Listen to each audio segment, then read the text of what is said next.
Hello, my wonderful law enthusiast humans. As we await the verdict in the Karen Read retrial, which closing arguments finished on Friday, the jurors only deliberated for a short time. I figured I would give us some updates on other ongoing pop culture-esque lawsuits that were interesting, that had been happened, that may have gotten left at the wayside. There will be no Diddy updates in this, because that trial has not been forgotten or pushed to the wayside whatsoever. The lawsuits that I'm going to talk about, their updates for, are going to be the Tom Girardi, the Lizzo, and the baby Reindeer updates. So let's start with the weirdly most controversial one. The controversial one for me is baby Reindeer, because when this was first a big thing last May/April, Baby Reindeer was released on Netflix April 11th, 2024. It was a hit series. And then shortly after, a woman named Fiona Harvey sued Netflix and the producer/main actor and writer Richard Gadd for the series for defamation. So that was the lawsuit, and the anger, just the way, the vitriol. It's not the worst vitriol on the internet. But oh my gosh, it was like, why people were absolutely appalled that I was doing updates and recaps about the lawsuit because I hadn't watched the Netflix series. Now, just so you know, I still haven't watched the Netflix series, but I have seen all of the relevant clips that have been pointed out through numerous medias about the lawsuit as well. And so I have the lawsuits below that you can read for yourself, which I am also literate enough to read. And I'm not trying to give you or anybody else legal advice. I'm saying, here's the lawsuit, here's what happened, and right now I'm giving an update. And depending on your viewpoint, some people are like, I shouldn't be doing a recap of a lawsuit for a show I haven't seen. But the lawsuit, while it has to do with a particular character in the show, it's not about the show itself, as in like plot lines or anything. It has to do with a specific characterization of Martha Scott. This is the person who Fiona Harvey claims is characterized off of her, and that people were able to easily identify her. And she says, she doesn't sound like me, those aren't my mannerisms, but people still think she's me, and I'm getting harassed and attacked for it. And so because my name is being linked to this character, and this character is a bad person who is a multiple convicted stalker in the series, I'm being defamed for the association with the Martha Scott character, according to Fiona Harvey. So if you're going to be really upset about that, I will tell you when you can skip ahead to a different lawsuit coverage, because I'm not making commentary about the show. I'm not doing a recap or summary about the show itself. I'm just telling you about updates in the lawsuit. So as mentioned, Fiona Harvey claims that the characterization of Martha Scott led to her being identified as being the inspiration, and she claims to be the inspiration for the Martha Scott character, and she is suing Netflix and Richard Gadd for 123 million pounds, which is 183 million US dollars.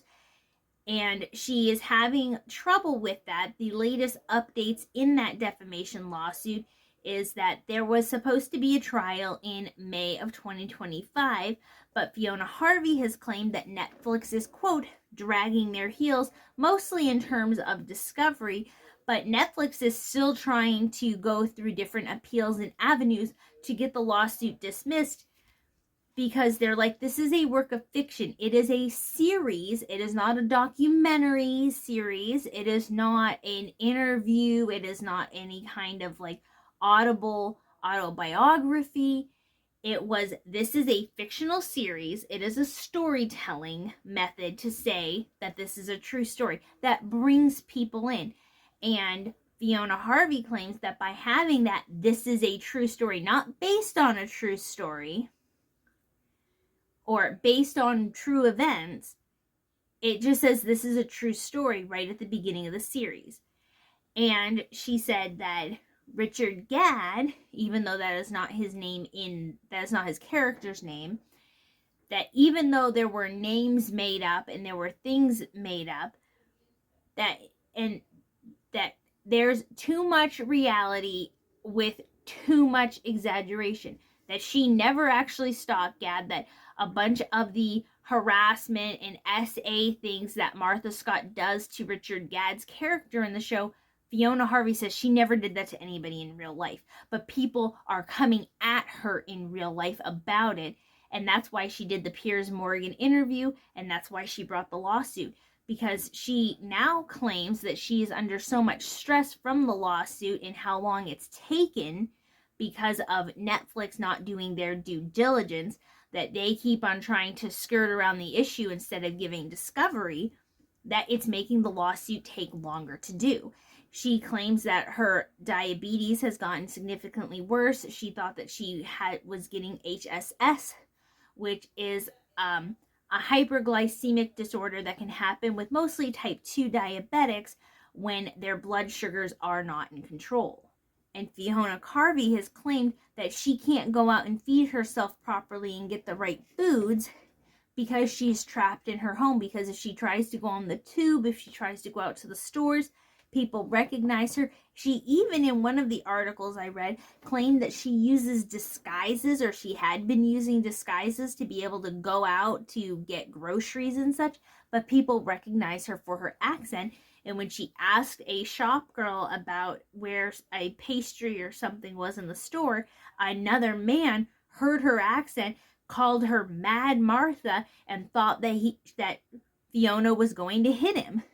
And she said it's crazy, and that the extreme diabetes situation has caused her cataracts to get so bad that she's almost blind, considering the stress. And that her doctor had claimed that she's surprised she's still alive, leading Harvey to say that she doesn't think she'll live through this lawsuit if Netflix doesn't start getting a move on with it.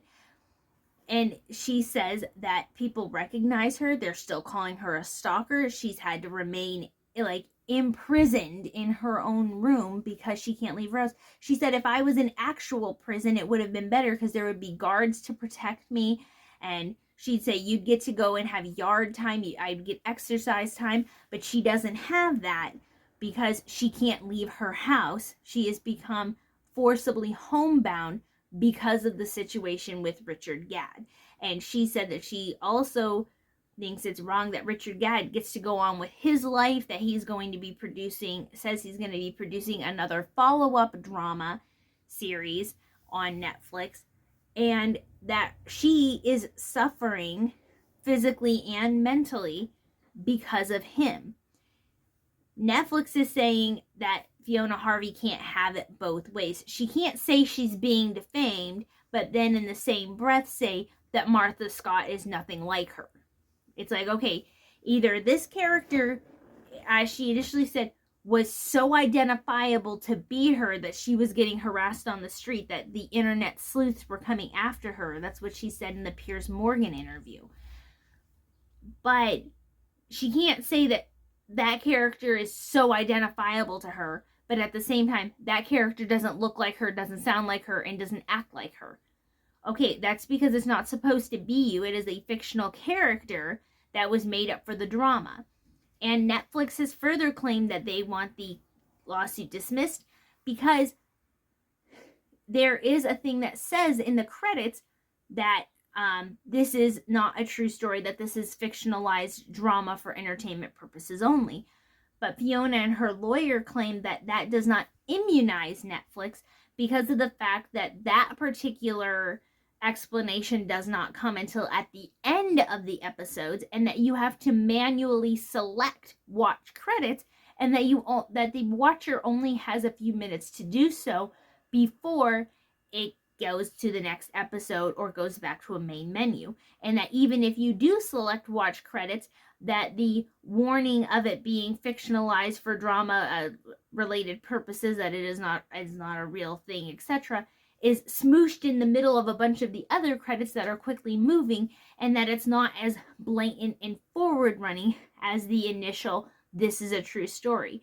And even though Netflix has claimed that people will understand that this is a drama series, which means that it's fiction, so "this is a true story" is just a dramatic element meant to lure them in, Fiona Harvey says that most people will just go, "Oh, this is a true story." And even though names might be changed or whatever, the events and situations are absolutely true, and that they won't select the end credits to be able to get the clarification warning.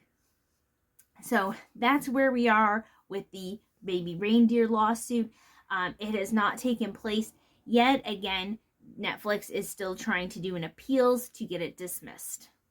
Let's talk about the Lizzo lawsuit. So Lizzo was sued by a plethora of people, namely 4 dancers and a hairstylist, when she was on tour in the UK. And she was sued by the people for harassment, hostile work environment, sexual harassment, and alleged fat shaming that went with that. The hairstylist said that she was also acting racist towards other people. This lawsuit came as a shock to people, seeing how Lizzo's main brand is that she is a body positive, doesn't care what people think, big girl who's not afraid to strut her stuff. And so the fact that there are people saying that she's being racist, that she's being fat shaming, and she's being harassing is kind of completely against what she has, her brand.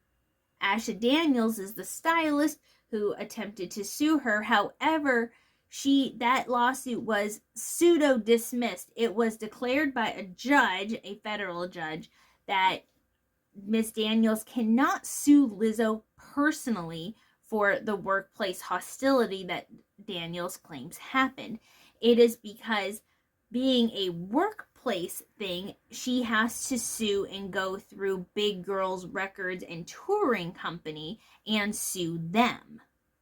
There were several other claims that were dismissed with Daniels because all of these things allegedly took place while they were in the UK, in Europe, or not in the UK, they were in Europe, and that US law, that's outside of the jurisdiction of US law. And so they can't continue with some of those charges because the US law does not apply. Another US district judge, Anel Rocha, just completely dismissed 7 causes of action against Lizzo and her touring manager, Carolina. I'll put her name here instead of butchering it. However, there are 4 dancers who are continuing with their causes of action and their lawsuits. And they are Anna Davis, Crystal Williams, and Noel Rodriguez. And another anonymous dancer. They said that they are pushing for a full jury trial.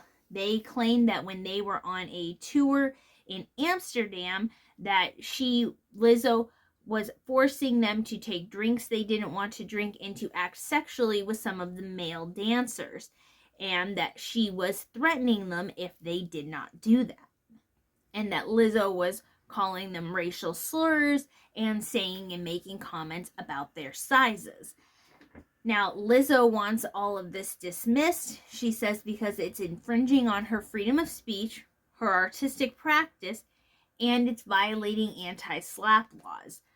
She says that the Amsterdam show was an optional team building activity. Nobody was forced to do anything they didn't want to do. And that there was some stuff like where the dancers are claiming that it was forced and threatened if they did not participate in the sex show at Amsterdam. Lizzo claims that it was a, "come on girl, you got this, what are you afraid of?" And she was being like jokey and playful, and that if the girls took that the wrong way, that's on them. Lizzo also claims that It is not sexually harassing or threatening or anything. She did tell dancers that if they did not do what was required for music videos or for certain shows, performing certain dance moves, etc., that they would not have their jobs, that they were getting paid and that they were told what was expected of them and required of them as dancers for her show. And if they were not willing to do those things, that they would not be paid because they were not doing their job. For instance, the dancers were required for the show to pose for a nude photo shoot for the show Watch Out for the Big Girls. And that was protected by anti-slap laws because it was a part of the creative process, which falls under free speech. And that it was explained to them that would be happening beforehand, and their sudden discomfort about it afterwards or when it was about to happen does not mean that they were being sexually harassed. Lizzo and her lawyer further go on to say that it's not harassment to tell somebody if they don't do their job that they won't get paid. That is not a threat. That is just how any job works.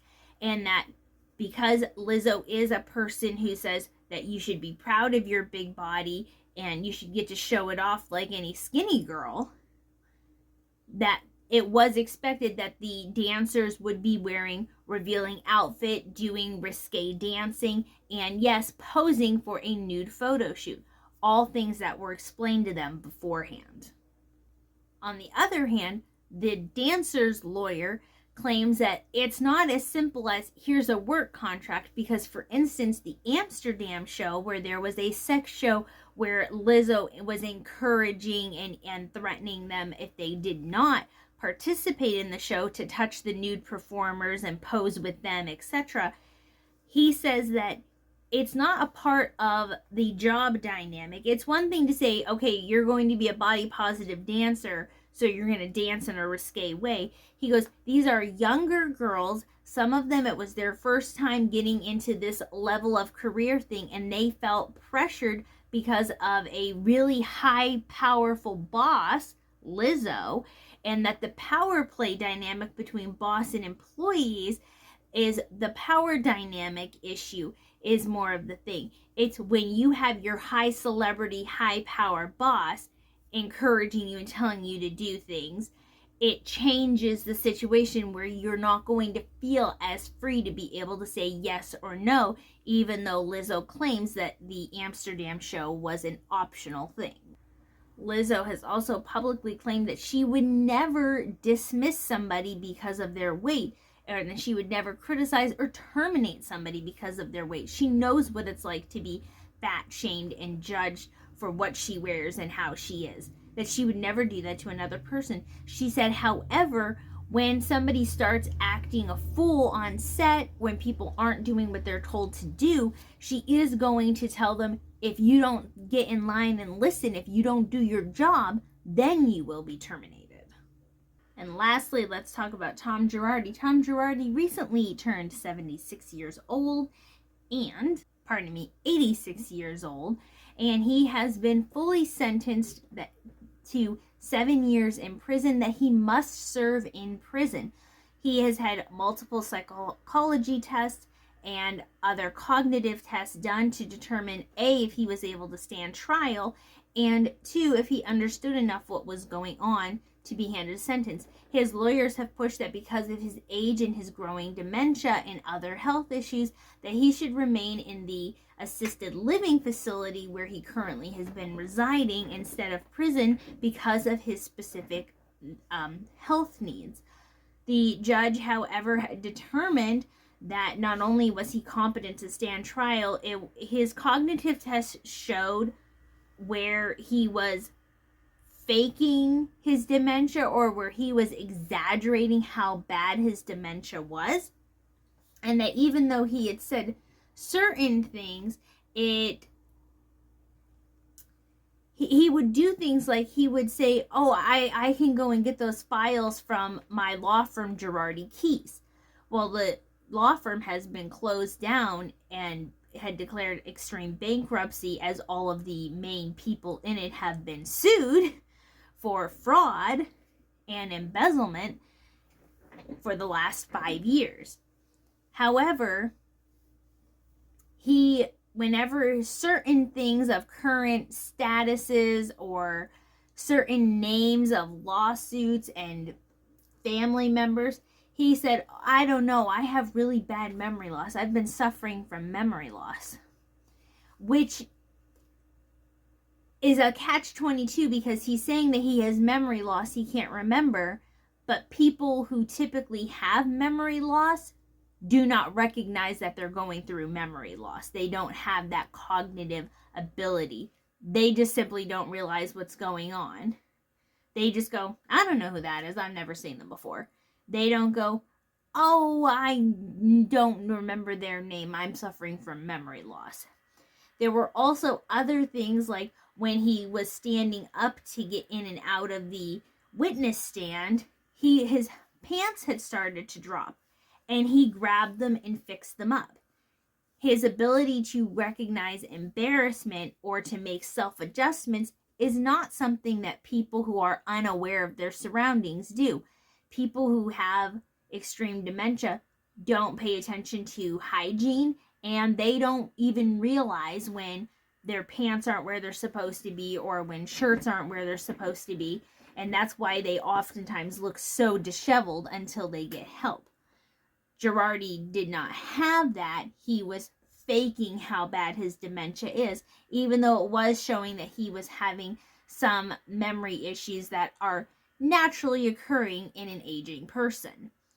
And the judge was clearly so appalled with Girardi's behavior that she accepted the higher sentence than even the prosecutors were originally seeking, because he's a lawyer who went after big companies like the electric gas company, which had made a movie blockbuster, Aaron Ivanovich, and other explosions, the Boeing 747 crash in Lyons, and he stole that money from people who are suffering severe injuries, people who need surgeries to live, and who need that money to pay for those surgeries, because we all know how insurance doesn't protect us, and that money was supposed to go to them, and instead he used it to fund his lavish lifestyle, especially all of it that was portrayed on The Real Housewives of Beverly Hills with his wife Erica Jane Girardi, who divorced him in 2020. Everyone has since claimed that she says that she divorced him because they were having marital issues. Everyone else is very suspicious that she saw the walls coming in and wanted to distance herself from Girardi as much as possible before things went down. A lot of her personal items that were bought, including a pair of very special $300 and something thousand earrings, were taken from her because they were bought directly from a client trust fund. A lot of his other, including his $13 million estate sale from the house that he had in Beverly Hills or in Pasadena, those funds are supposed to be recovered and redistributed to people. And in these situations, there's only so much money. He's not going to be able to refund everybody who he stole from. If he would have just paid them like they were supposed to, that money would have been there. But a lot of the money is already gone. And he is still expected to refund $2.3 million in restitution, and that's not going to cover everyone in the Boeing incident and everyone else who he owed money to for the last better part of 14 years, who he had been scamming and scheming from. He tried to put the blame on his CFO, who was also charged to a 10-year prison sentence after he pled guilty for other charges elsewhere. His wife Erica has not been included in any of the things, but many of her items that were bought from Girardi had been sold in a way to try to make restitutions. So he is expected, and is intending to start his prison sentence to turn himself in July 16th of 2025. It's a 7-year sentence, and it is in a particular like high-end prison where the judge is assured the lawyers that he will be able to receive his health needs in that facility, even though they were fighting really hard to keep him out. So that is where we are with those 3 lawsuits. Tell me which one intrigues you the most. The only one that has an actual ending, which is why I ended with it, was the Girardi case. And the Lizzo case is still currently ongoing, but she is seeking for further dismissal of the dancers' charges. And then the baby reindeer lawsuit, we are waiting for the appeals system to happen, which unfortunately can be really slow. So that's where we are with all of those. Tell me what you think about them in the sections below. I will link, there's going to be a whole lot of links below to everything, but I will be sure to sort them out between in order of baby reindeer, Lizzo, and Girardi.